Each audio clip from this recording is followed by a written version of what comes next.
Hello, you wonderful people, and welcome to another episode of Super-Fanta-Fi. This being a show where we talk about TV shows of the supernatural, fantasy, and/or science fictional genre. For today's episode, I'm going to talk about Season 1 of Another Life. First of all, I'm going to start off with some non-spoilers and just kind of give you my general thoughts about the season and the show. I think it's great. It's kind of interesting. It's just kind of like a very nice, science fictional show that has some, very nice mystery elements to it, but has a lot of layers to it, especially with its complicated characters, especially taking what I would consider the main protagonist, that being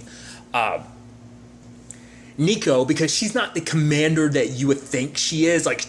She's not perfect. Obviously, I'll dive more into that when I get into spoilers, but I think it's a very nice setup because it's kind of interesting. If I had to kind of compare this show to anything else, which I don't want to, but they kind of give you an idea of what the tone you can kind of expect. It kind of reminds me of the TV shows Dark Matter and Killjoys kind of together. More so Dark Matters, but with a little bit of Killjoys. I mean, obviously that might not mean anything to you if you've never seen the respective shows, but I highly recommend you watch both shows. They're very good science fictional shows, but obviously, like I said, I know I'm supposed to be talking about this, but it's hard to describe it. It's very interesting. The show has some surprises. It went areas I was like, whoa, I wasn't expecting that to kind of happen. It's nice because there is an overarching plot, but there are moments of where it seems like it's just kind of misadventures in space, but it's all part of the overarching plot. It seems like a lot of the story this season is a lot of character stuff, interactions, kind of getting to understand who these characters are, know them, kind of understand this world. Because I think it's nice how they add little bits about building up the world. They don't fully tell you exactly everything that went down in this world because it's not present day. It's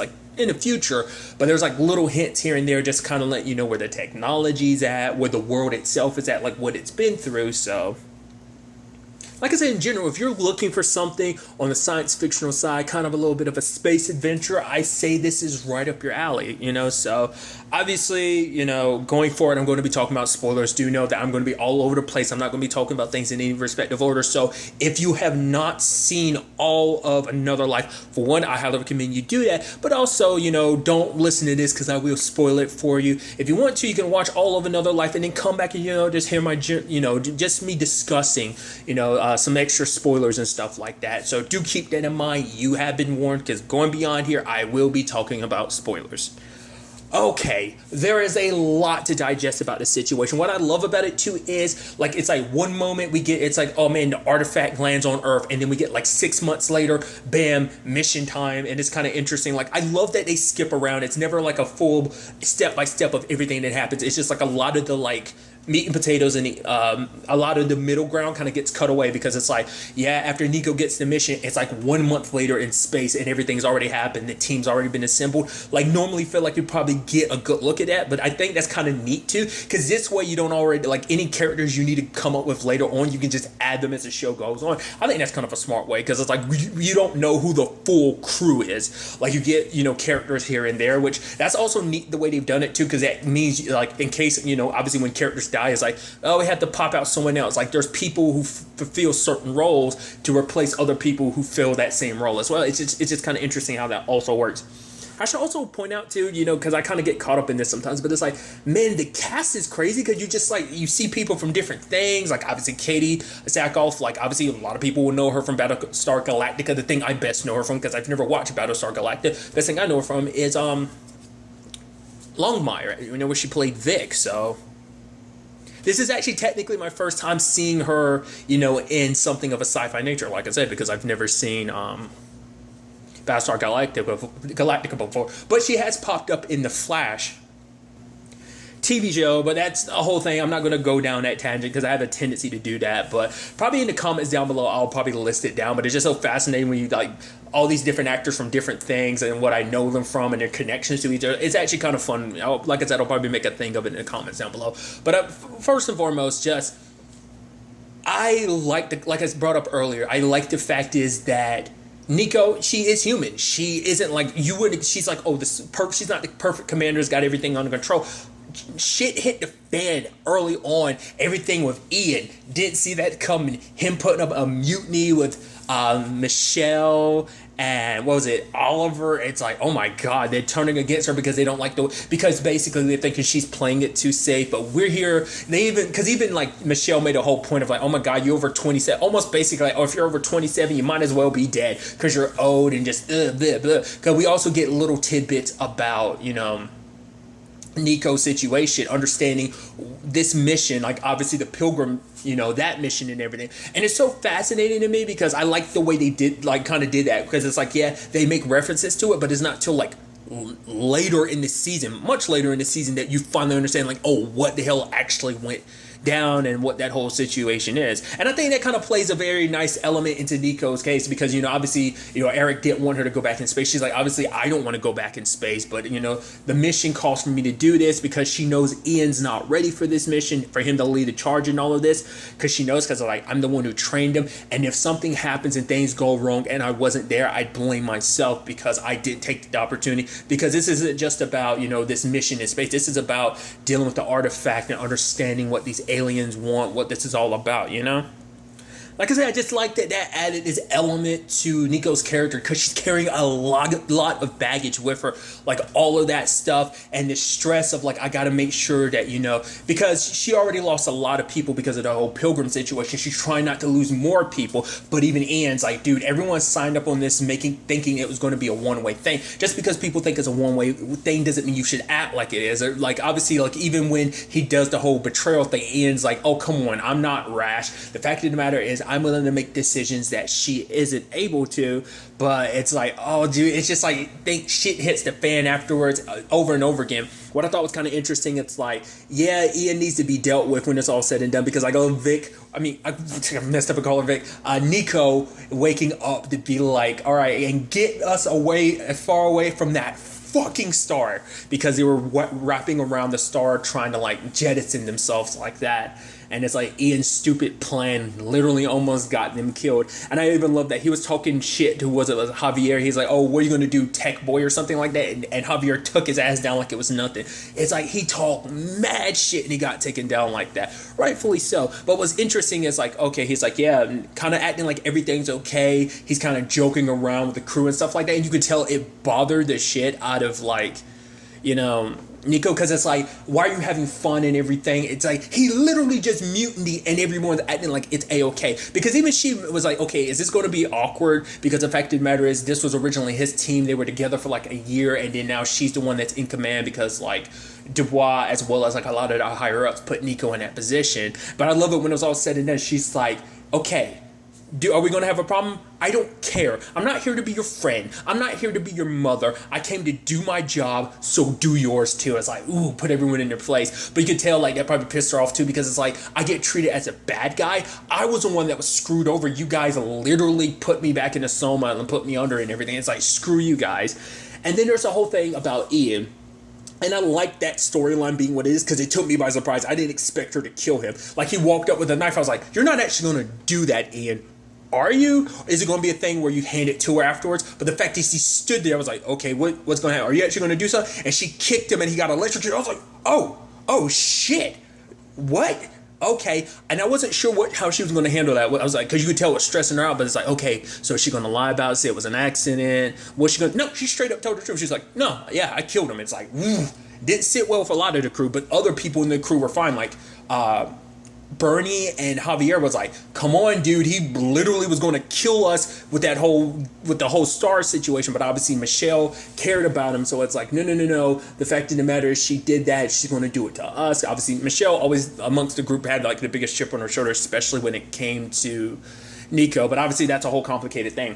I also love the whole William situation of William being like, no, legally, by martial law, you were in the right. She's like, I didn't do it because it was legal. And that whole thing of William, as a interface system, trying to understand why she killed him, and even creating this fake program of Ian. And she actually has a heart-to-heart with it, being like, could I have handled that a different way? And it's like, I don't know. You made a choice. You made a choice to kill me. And it's like, that's the thing.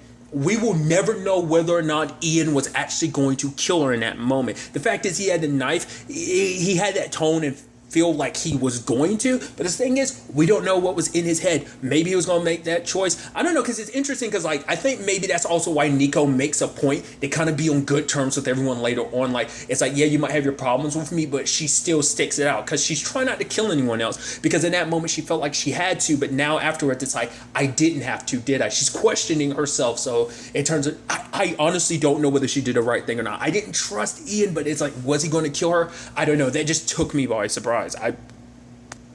Then there's the complexity where it's like, oh yeah, Cass shows up and it's like, oh, her and Ian. It's like, oh, Ian was her friend. It's like, no, Ian wasn't her friend. Ian was the man that she was in love with. It's like, Jesus, that's gonna make it awkward because you already have Michelle who hates your guts. Everyone else is kind of fine with you. I even love when they were on a planet, like Javier was being like, oh my God, like Nico left us behind. But then it's like, oh, thank you for coming back to save us. I love that. I do like the direction a lot of the character stories took, amongst the crew. Like, the whole, August and Javier, August, Javier and Oliver, how that situation played out. That was real interesting. And it's like, because you could tell from the beginning, I was like, is this storyline going to head in the direction I think it is? And then August was kind of like flirty with both of them and stuff. I'm like, is that? And it's like, oh, it's like, okay. And it kind of turns complicated later on because during their threesome, they kind of push Javier away. They kind of got caught up in the moments of passion. I think there was something there.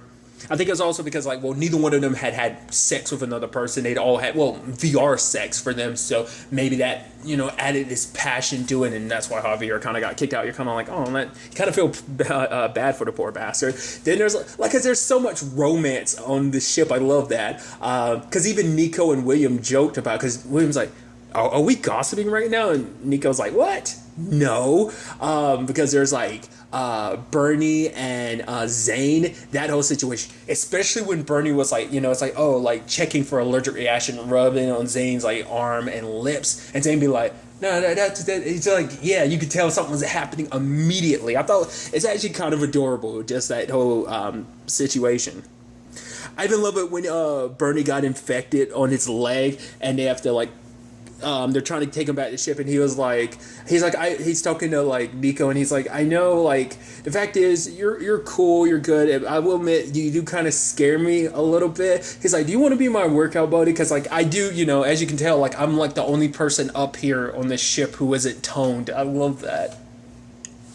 And since I was talking about obviously the complicated relationship between Michelle and Nico, that was kind of interesting, the whole thing of how was it? It was basically they really hated each other's guts for a while, but eventually you do see Michelle kind of drop her guard, because at moments obviously when Nico lost her vision, it's like, whoa, what's going on? You okay? It's like she showed compassion. It's like, maybe it's just her being a good person, a good soldier in all of this. It's like, I got to put the mission first or whatever. Obviously, because there's other moments where it seemed like she kind of let her emotions get the best of her. But there were moments where it seemed like, hey, her and Nico were good, even to the point she was like, hey, I'm sorry. And even Nico being like, I'm sorry too, when they basically all thought they had to kill themselves because they were sick. That was such an interesting thing, especially how it affected different people different ways. It's like, that whole Petra thing is so heartbreaking, because it was like, oh, she's good.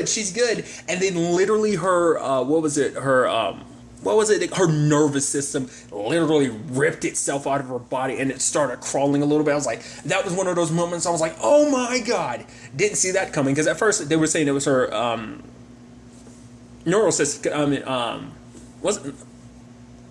Neural system. But I was like, is that her freaking spine coming out? And it was like, oh, that was gnarly as hell. And Nico went blind, and that was so heartbreaking, because it's like, oh, she had a video from her daughter, Jana, and it's like, Jana, and it's like, oh, how, had to have William describe it to her. I was like, oh, dude. Even to the point she was kind of stop, because it was going to probably break her heart. The fact is, it's like, you describing me as awesome, and it makes me happy, but if you keep going, it's probably just going to break my heart, because it's just I can't see it for myself. So I'm losing contact with her, Eric and her daughter, that's hard enough on its own. So, and since we're talking about, circling back to it, Michelle's story, that sucks. It's like, oh, dude, I think, because I love that, Cass had kind of chewed into her. It's like, all you've done since day one is bitch and complain. The fact of the matter, one kind of step up and kind of do something, and she stepped up. When the time came, she saved the day. I even love her dying breath being like, tell everyone I was a hero, right? And don't you dare take all the glory, because that'll be a dick thing to do. Promise me. It's like, oh my God. It's like, yes, she was a dick, but at the same time, it's like I said, she had rolled it back. She, as she still had moments of being like, Nico might be dead, so we kind of have to move on. But, she wasn't completely heartless. It's kind of at that point, she was kind of because what started that whole argument was kind of like, oh, she was like, we literally gave it our all with this mission. Let's go. So many people have already died already. It's like, yeah, and because they've died, like it will all be for nothing. We kind of back away from this mission, but it's still, and because she had like the gnarliest death, dude. Because it sucks because it's like she literally, what was it? She dissolved, dude. It was like because it broke her apart on an atomic level. There was nothing but like a pool of blood. It looked like those were organs in there too. I was like, Jesus, dude. And especially because we saw it kind of like her body almost like mummified. It's like, ugh. Then there's the whole Sasha situation, which took me by surprise. I thought that was kind of interesting. At first, he kept hearing his voice echo back. That's why I was like, okay, like, was he specifically? I was wondering, like, because I like what they did. Because at first, it's like, okay, was he chosen for a specific reason? Because, like, oh, there's something special about it. Because it turns out he's just basically a political figure in this regard. He's not there because he's going through some like special training. It's like his father's a senator and a secretary, and like in the government and stuff, and was able to kind of get him put on his mission, because being on this mission, being one of the first people to make contact with extraterrestrial life would have kind of put him on the map, so that's what it was. It was all kind of a political move. And I was thinking like, okay, because everything that's going on Earth, which we'll kind of talk about, like obviously like the Mozart thing, like it kind of being bounced back, I thought they were kind of doing a similar thing. Is that how it was going to communicate, was using his voice or whatever? Turned out not to be the case. It literally snatched him up, and he got basically taken over by like a bug. Well, and what was interesting too is it's not like a living necessarily creature, because we find out about the Akaya later on, this alien species that these artifacts are connected to, end up that they're actually more cybernetics, which I thought that was kind of interesting. I wasn't expecting that. That's why they kind of operate the way they do. It's just a whole interesting thing. But him being the tool, like, and the reason why is because it's like, oh, because he was the loner of the group, because everyone kind of treated him like shit, because it's like, oh, you're only up here because you're, political reasons and stuff like that. You weren't really well trained, especially when Nico kind of goes off on him and is like, I don't give a fuck. Who are you? Who the fuck do you think you are? Know your damn place type of situation. If I could, after losing Michelle, it's like, if I could, I would trade your life for hers. And also Nico, along with a lot of people, kind of treated him like shit. Was just kind of like, oh, you get drinks and food for people. You stay here, stay out of the way type of situation. He felt like, no, because he, at moments, because the only person he connected to was with Michelle. And by that point later on, it's like, well, Michelle is gone. So he has no connections like that with literally anyone else on the ship, and because no one really talked to him the entire time, and he had the very complicated relationship with Nico, where she kind of constantly tore him down to a certain extent.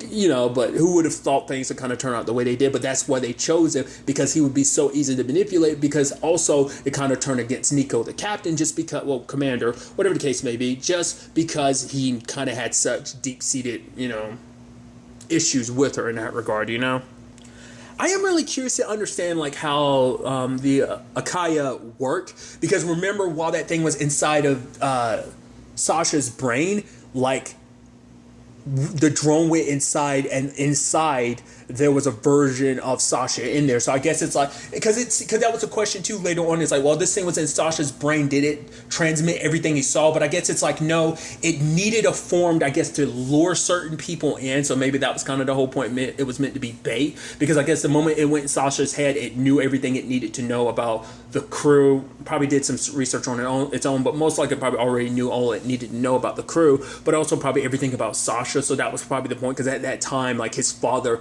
has showed up at the artifact on Earth. So I'm curious.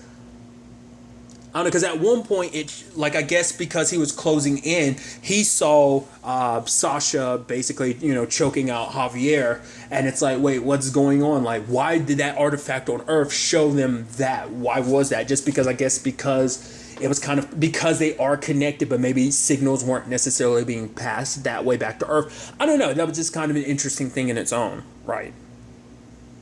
I love that it's constantly a thing in this too, that Bernie is kind of the screw up because he's the one that brought the virus on board. At first it's kind of like, oh, maybe he did it because of soil, but it's like, no, just stepping out on the planet, he got infected. Granted, he found out the cure, but then later on, the whole thing with his leg, so he got messed up again. And then later on, there's a whole thing where everyone starts tripping balls because of that plant that they found on the moon that he basically brought back, and he kind of gets high off on from time to time to kind of basically calm himself down. You know, he vapes it, or at least certain parts of the plant, essentially, not all of it. So I just thought that was kind of interesting, and Sasha ended up using that against him. And I love them being like, oh, you know, it took them a while to kind of figure out, but it's like, right, we're all high, we need to like stick together and kind of work this out. And they're kind of doing it, turned into like a dance party and stuff like that. I love it, especially William tore up the scene and stuff like that. It was so great. I love that. That's also the first time like Bernie and Zay started making. I was like, yo, everybody getting their thing on. You see like Javier, Oliver, and August doing their thing. It's actually kind of interesting. I haven't talked about it yet, but like I like that element. It's so interesting. I guess that's August's way of compartmentalizing, because even with the issue she has with her thing with Nico never came up. Like other people referenced, obviously it kind of bothered her, but she never she might have been one of those people that raised her hand, was like, oh yeah, this is a bit awkward. But other than that, like she never threw it in Nico's face, the whole thing. Well, we know her brother's name is Billy. She never threw that in Nico's face. Like it was like other people throwing it in her face, as well as Nico just dealing with it herself, you know?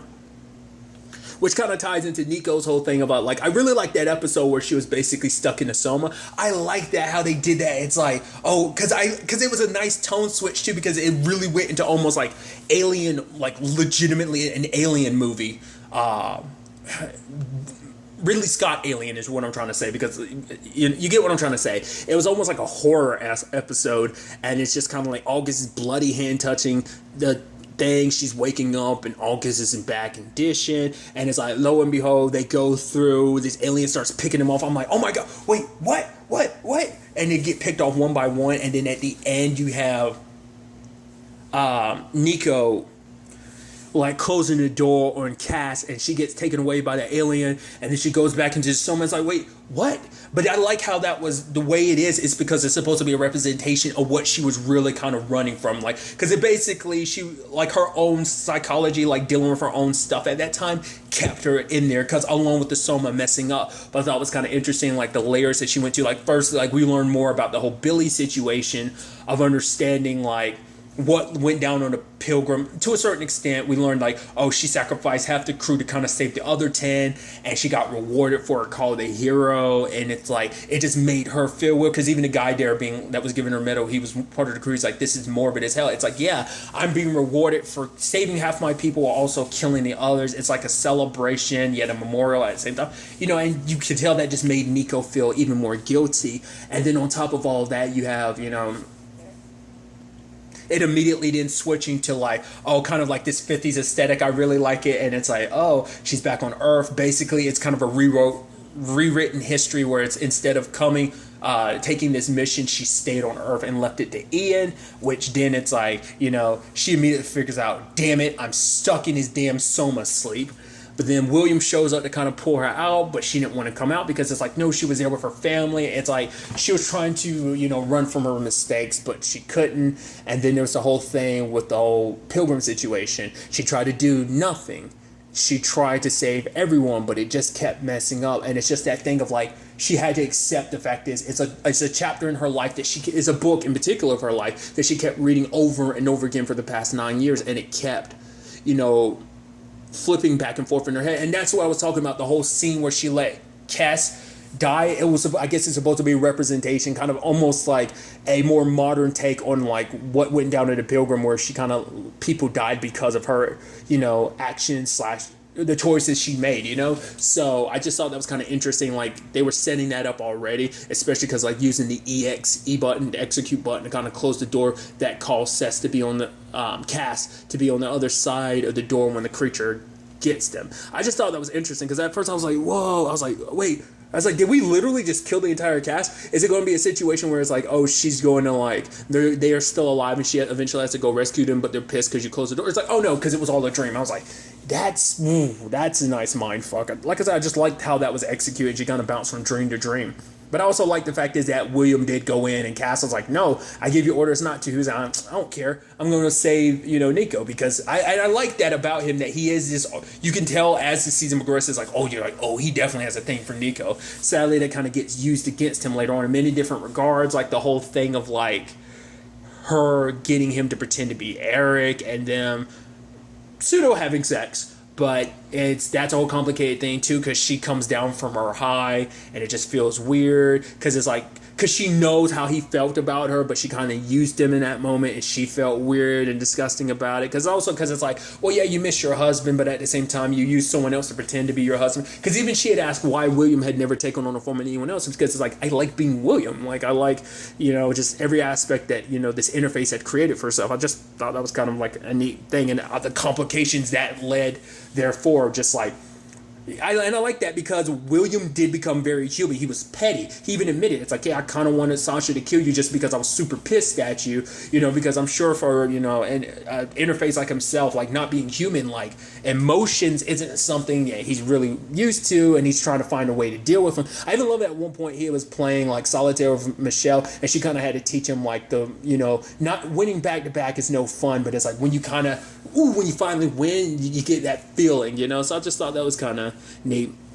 I even thought it was kind of interesting, the whole conversation he had with Michelle, because obviously she's like, oh, you're kind of like, artificial or whatever. But he was like, oh yeah, well, what's really the difference between you and me? The fact of the matter is, the only difference is we were both coded very differently. Like obviously, like her code comes from like a, long line of millions of years of genetic stuff kind of being passed down, and just, like parts, like, certain, like the reproduction cycle and stuff like that. Like that's something that was adapted over the years, down millions of, like human evolution to a certain extent stems from like your DNA and just every aspect about yourself as a human being coded. And is that any different from an interface? Not at all. Your coding comes from two different people. And I was like, oh man, that's such a fascinating, like very like in your head of like, oh yeah, what's the difference between humans and machines in that regard? I just thought that was kind of fascinating.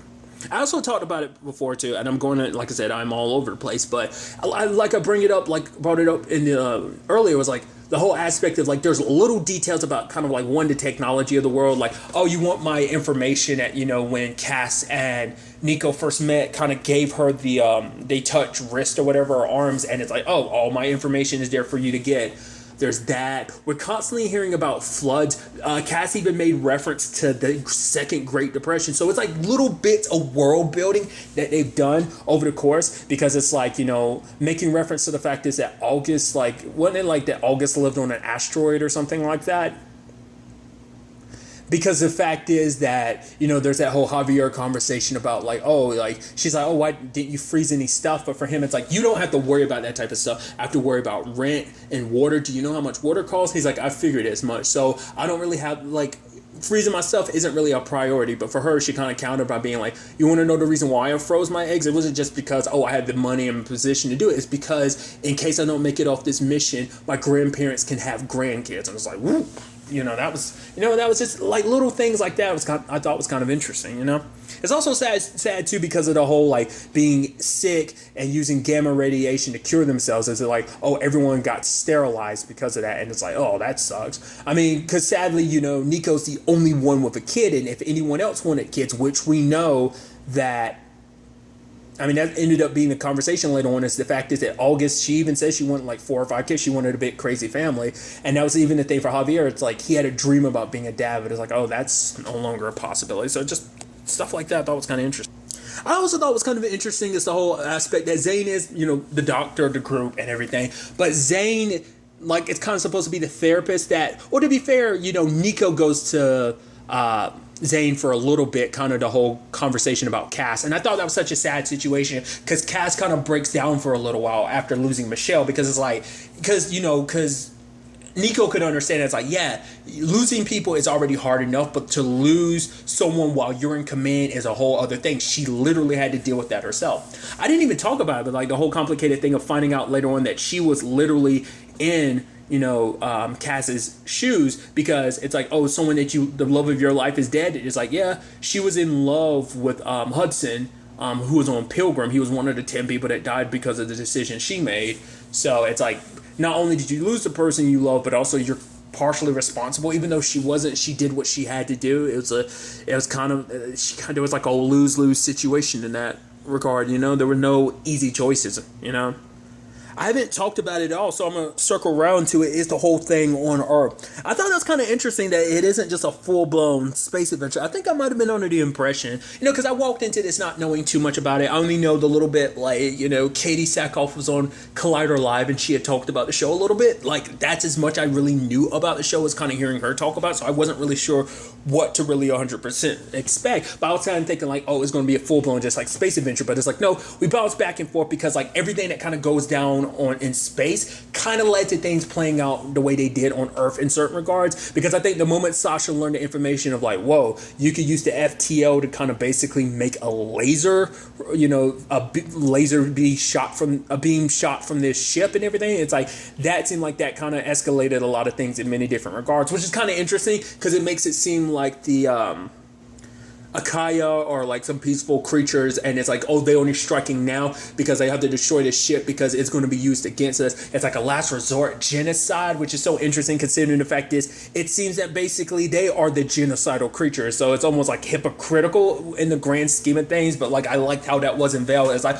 oh, maybe this is them just trying to defend themselves. I mean, because that is a big question. It's like, what are these artifacts? Because they find out the artifact isn't just on Earth, they end up finding on that moon planet, so it's like there's at least others. Is it just to kind of, are they just probes like, the humans send out or what? It's just kind of, but I like they kind of unveil it later on and be like, no, you need to watch out for these things because all they want is destruction.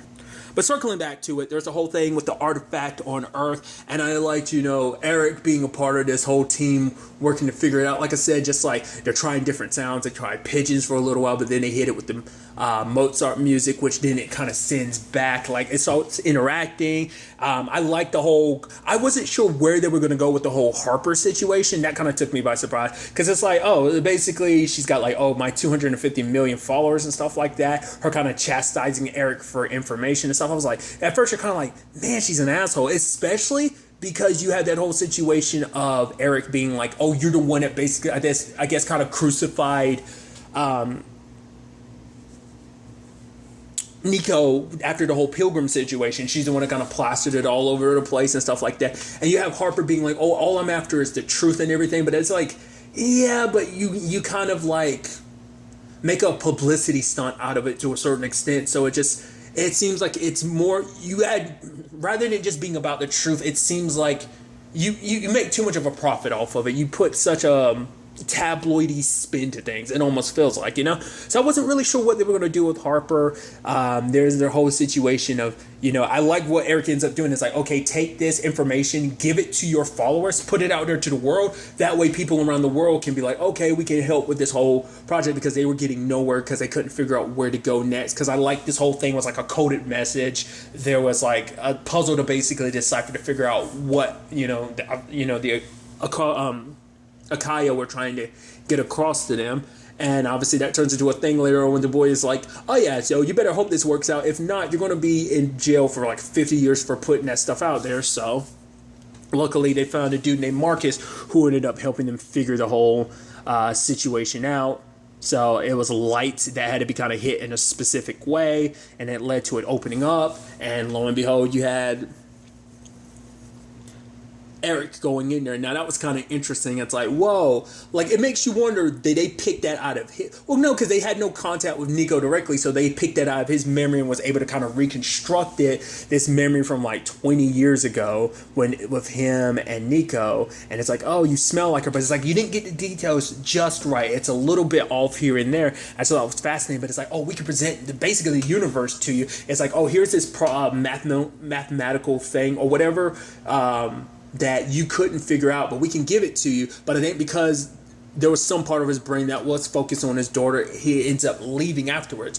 And I guess maybe that was also the point too, because it's like, oh, letting you know that like, oh yeah, everything in front of you is, oh, showing that his priorities are there. So maybe that was kind of a sign right there. It's like, oh, he decided to choose his daughter. That means we can use this later on. Or maybe it was a complete accident. It's hard to say in the grand scheme of things. It seems like, you can't really count out the fact is that they're up to some shady stuff.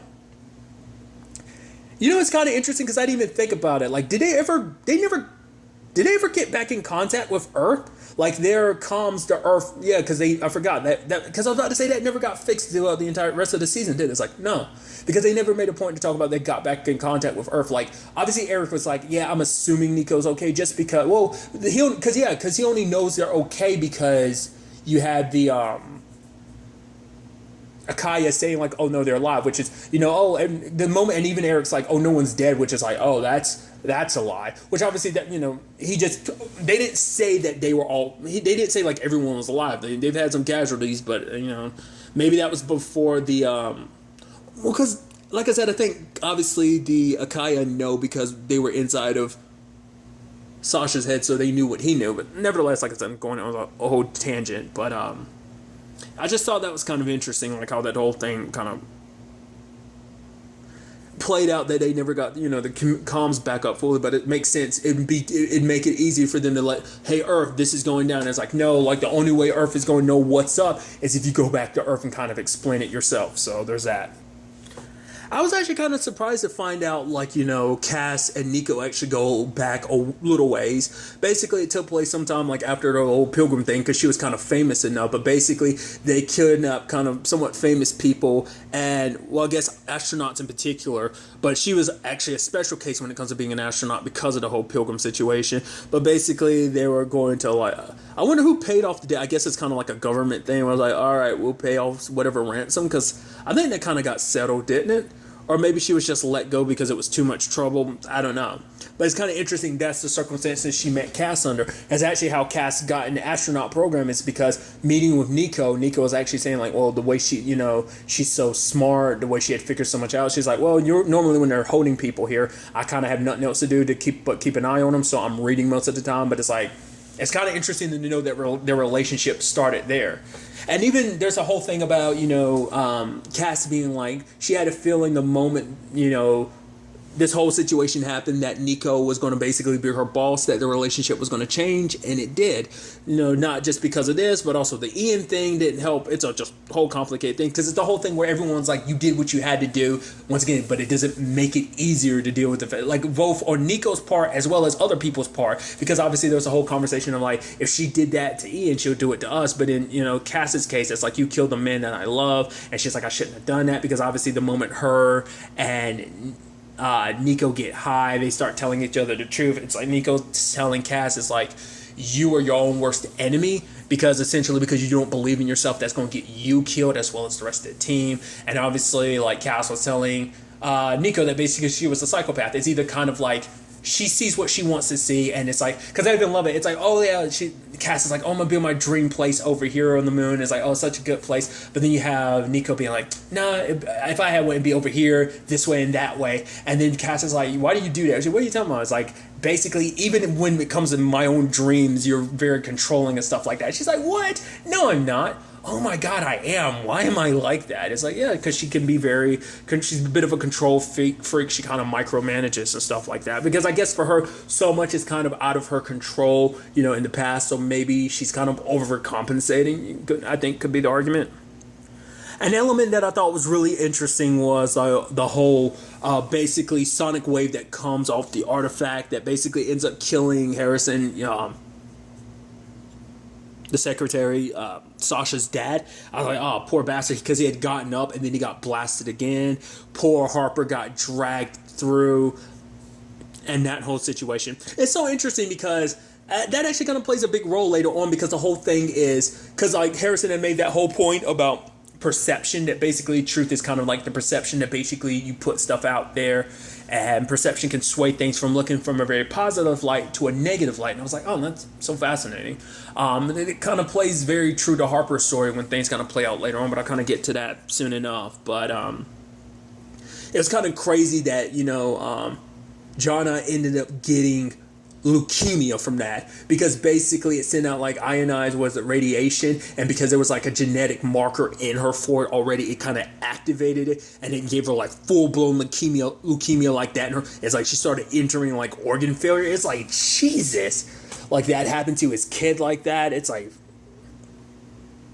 now he's kind of in that tough position of like, oh, do I help Harper get away? But Harper's in there with that room with those other people and ends up killing everyone there. She's like, I don't know. It's hard to say because it's hard to say, like, looking at her situation and Sasha's, whether or not it's like whether they're there in control, but then it's like there's the, you know, Akaya kind of controlling them in moments, or rather pointing them in direction. Because obviously with Sasha, it's like, oh yeah, there's Sasha, and then he's talking to like the other him that's the Akaya kind of manifesting itself. It's like, oh, the better version of himself. But then again, there's moments where it just seemed like it was Sasha himself. So it's like the Akaya controlling him, or was that the Akaya kind of pushing him more so in a direction? Same thing in like Harper's case. Was that just him being pushed, or what? You know, I think that's kind of interesting.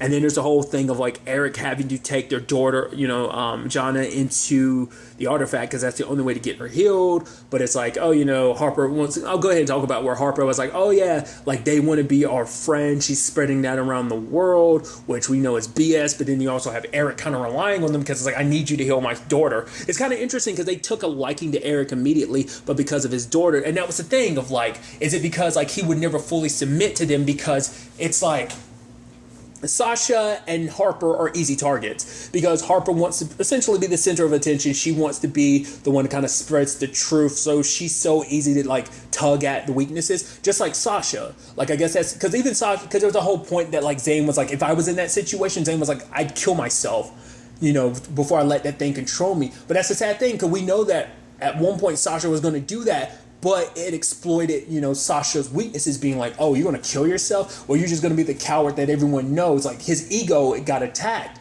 You know, it attacked his own weaknesses, his insecurities. And so I think it probably did the same thing for Harper. Harper's someone who takes such pride in her following, and the fact is to want to be the one who spreads this truth and stuff like that, that she wants to be someone important. Because even like Sasha's dad had made it seem like, oh, one of the story that really blew you up and put you on the map wasn't some other reporter working on that, but then they got blown to bits and then it basically became your story. She was like, I worked hard on it, was my story. So it's almost like she kind of always had to justify herself to people of like, no, I'm a true blown journalist, I put the truth out there, I'm not just some like blogger with, you know, no substance, essentially. It seems like she had, and I think maybe they exploited that regard. But I think in, you know, Eric's case, he has Jana to look after. She will always be top priority for him no matter what the circumstances, whether it be like figuring things out. They even made note of something I thought was kind of interesting of like that whole little subplot of like, oh yeah, like there's that moment she was, I believe it was in Soma, where they had that whole conversation of time travel. I was like, oh, is that going to, because like when the whole thing happened, when it's like, I thought that's where the story was going to go, like when they were swinging around the stars, like, are they going to end up time traveling and then they come back, everything's kind of crazy? It turned out not to be the case, but they introduced that and I'm like, that's going to turn into something later on, isn't it? It just seemed so interesting that they kind of focused on that, but maybe it's just kind of a family conversation and whatnot, because it's like, oh, if you could go through any point in time, it's like, where would you be? And Eric kind of says a corny yet sweet thing of like being in this moment, kind of see it over and over again. It's like, all right, stop saying the cute, adorable answer, the right answer in certain regards. I just thought that was kind of interesting, but they made such a point of it that I'm like, maybe it's going to be something later on plot element wise, maybe not. It is kind of interesting because I made a note of like, yeah, they cut back to Earth, but it's only that specifically. It's not like the grand state of like, oh, where the world is. It's more so like just where the U.S. in particular is in the grand scheme of things. But obviously, like I said, we learned like a little bit more about the state of the world and stuff like that. That's where Dubois was kind of worried about, because it's like a lot of people around the world, because of what Harper did and kind of exposed to the world, the wrong information could end up in people's hands. But it's kind of like, yeah, you kind of need the world to kind of come together in this particular instance where you're particularly dealing with a intergalactic invasion, you know. So I think there's that element to it. But there is a lot. Like I said, I'm still missing out on a lot of stuff that has to be unpackaged. The whole, once again, William's complicated situation of not really forgiving Nico, even creating an artificial interface to be like, yo, like, talk to me. It's like, no, can't you be more like Nico? It's like, I'm sorry, you're the one with feelings, but I'm not. But then he gives it feelings, and it's like, oh, I understand. The fact of the matter is, and I thought that was kind of neat. That's kind of interesting that artificial, like, intelligence, like, you know, therapy kind of work like that. It's like, oh, let me make to be fair, it kind of helped Nico deal with her whole Ian situation. So maybe that's actually what inspired William to do it in the first place. Maybe, I don't know. But then William was kind of like, all right, delete yourself. And it's like, no, I'm not going to. It's like, wait, what? And it's like, mother. I'm like, what? And then she transforms into no longer being, because I thought that was going to happen. I was like, oh, are you going to take your own form, much like William takes his form? Because it's like, yeah, I like being me. So it seems like that's going to be that case, but it's not the whole relationship thing of like, oh, like because I thought it'd be interesting if it stayed looking like Nico, because it'd be a whole weird thing of Nico being like, oh, it looked just like me. But it's like, no, he kind of gave birth, because I guess the thing is he's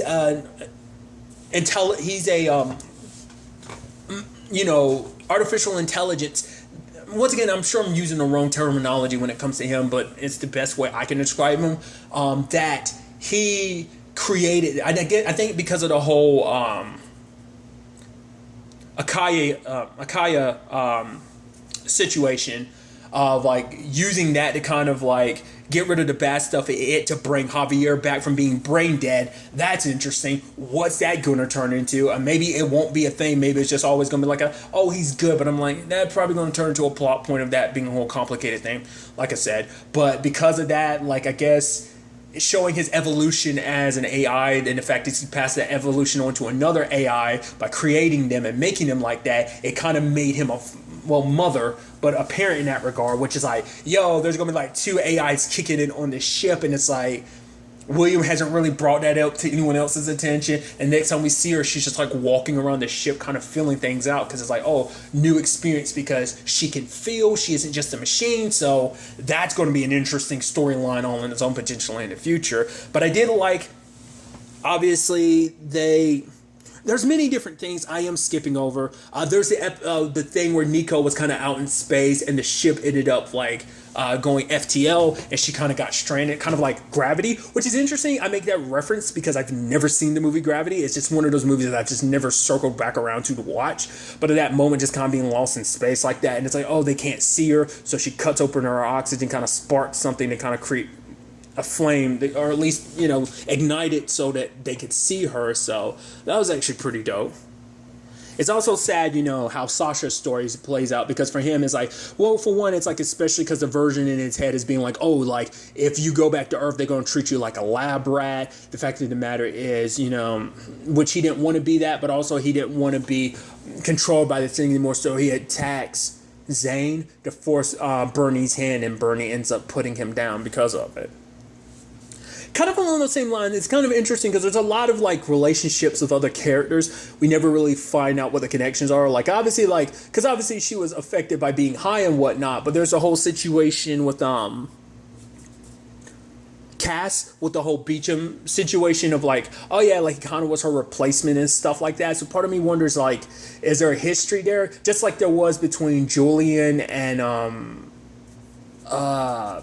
Bernie? It seemed like there might be history there.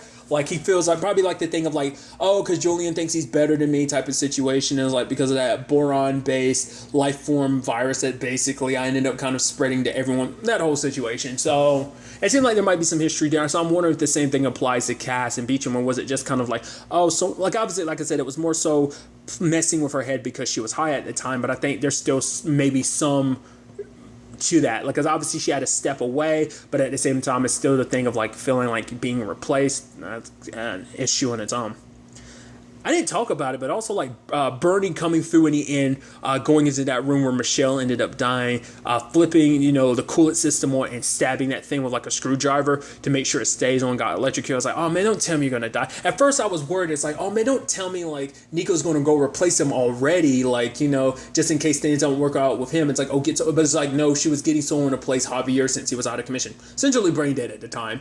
But then it was like, yeah, because she was waking up Zumi, which that was short-lived. And she ended up being suffocated. I was like, oh, that sucks. Once again, like, it's just kind of interesting. You can't just pull in characters when you need to kind of replace people. But I'm wondering if it's going to be, because it seems like the team might fluctuate a lot because of the way the story is set up. So you can pull like that. So no character is 100% safe. No, any character can potentially get killed off at any moment in time, depending on, I'm sure. But I think we might be in a situation where we're kind of stuck as this being like our permanent heroes that we follow around the most. Maybe that could potentially change in the future. But there's a whole thing of like, oh yeah, the whole complicated thing of love, like Javier and Oliver are kind of bonding. Like Oliver killed that alien by getting it behind the ship, and he drove off and burned it. And then everything with Javier kind of dealing with the whole like, oh yeah, like Sasha was possessed and he was drilling into my eyes, drilling into my brain, and everything's like, whoa, it's crazy. They're kind of being buddy buddy, even though they had issues in the past. And then you have August being like, okay, I'm pregnant, and it's like, whoop, that's like complicated thing. It's like, wait, I thought you couldn't. Well, yep, apparently William was wrong about the whole not, everyone being sterile. Maybe that's the case, maybe not. Interesting to find out. Maybe some other complicated things happen later on because of that. It's kind of interesting because literally everyone on the ship has banged. That's why I'm wondering, is that whole Cass and Beecham thing going to eventually happen?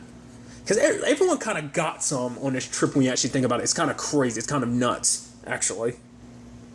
But nevertheless, there's also the big thing at the end. They end up on a planet. Turns out that planet isn't the Akaya planet anyway. It's Zakir. And apparently they've been dealing with this whole situation too. Because at first I was like, oh wow, we finally getting to see what the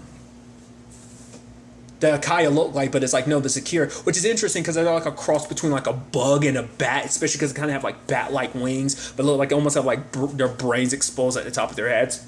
Nevertheless, but the planet has kind of basically been suffering from the artifact there for like 5 years, and there's a nearby city that was wiped out. Granted, we don't know what the state of the entire planet was, but you can get the feeling that it's probably like a good chunk of them were wiped out, because it turns out that's what the Akaya do. They go to planet and they destroy. So like the whole thing about like, oh, they're our friends and stuff like that is to get them to lower their guard down, because I guess the whole point of the artifacts is because they want to learn as much as they can about the respective species that they're going after, basically find weaknesses, or at the very least it's probably a thing of like, let's destroy them a certain way. But because it's like interesting, because like the moment the artifact was destroyed on Zakir, because it's like, hey, Zakir is free, you guys can do whatever you want to, but then it's like immediately afterwards the Akaya attacked and destroyed the planet. And the question is, it's like, was that supposed to be representing like, oh, the fact is, if you destroy the artifact, oh, you're basically declaring war